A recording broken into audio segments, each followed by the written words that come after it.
Zdravo, dobrodošli na moj kanal Fari kuhinja. Danas pravim jedno jelo za brzu večeru, brzi ručak. Pravim njoke. Voda mi već vrije i tu ću ubaciti pola kile njoka. I one se kuhaju 2 minute i prepržim ih na puteru i u to dodajem sira i vrhnja. Sad dodajem 20 grama putera.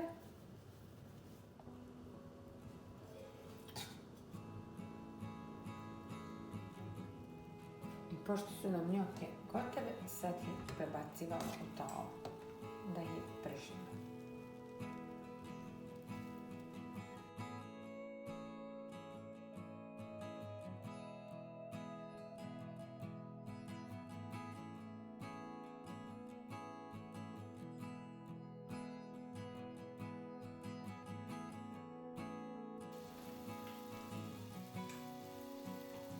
Prebacit ću na ovo širo pola.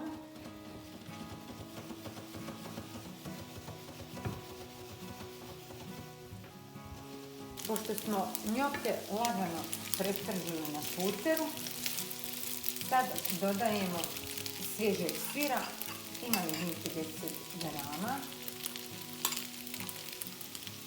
I dodajemo 100 ml vrhnja.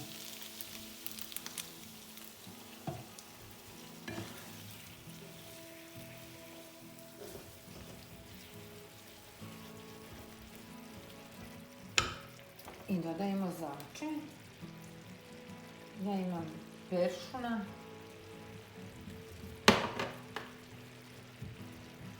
dil.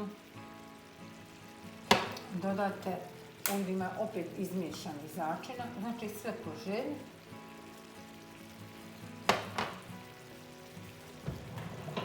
I dodat ću bagetu.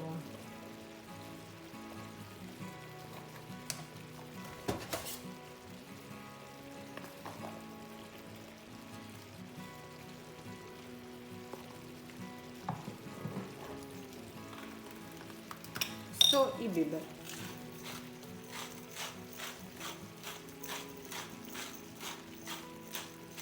I tu dodajem svoju pasiranu strimušu.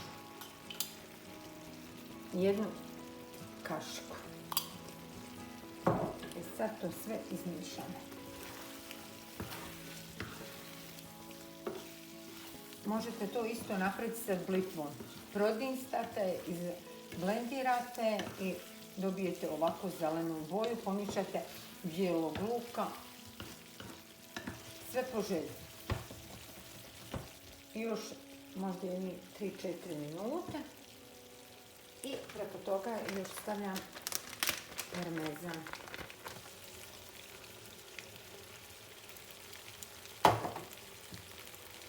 Isto po želji.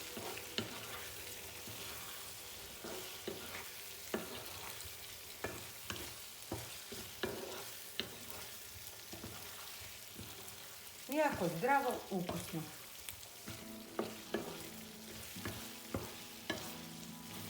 Nešto na brzinu ako radite. I sad možemo da serviramo. Njoke su gotove. Vrlo brz, jednostavan ručak ili večeru koju ja svakodnevno pravim svojoj porodici nešto na brzinu. Htjela sam to da podijelim sa vama. Do sljedećeg videa zapratite moj kanal. Prijatno i čao!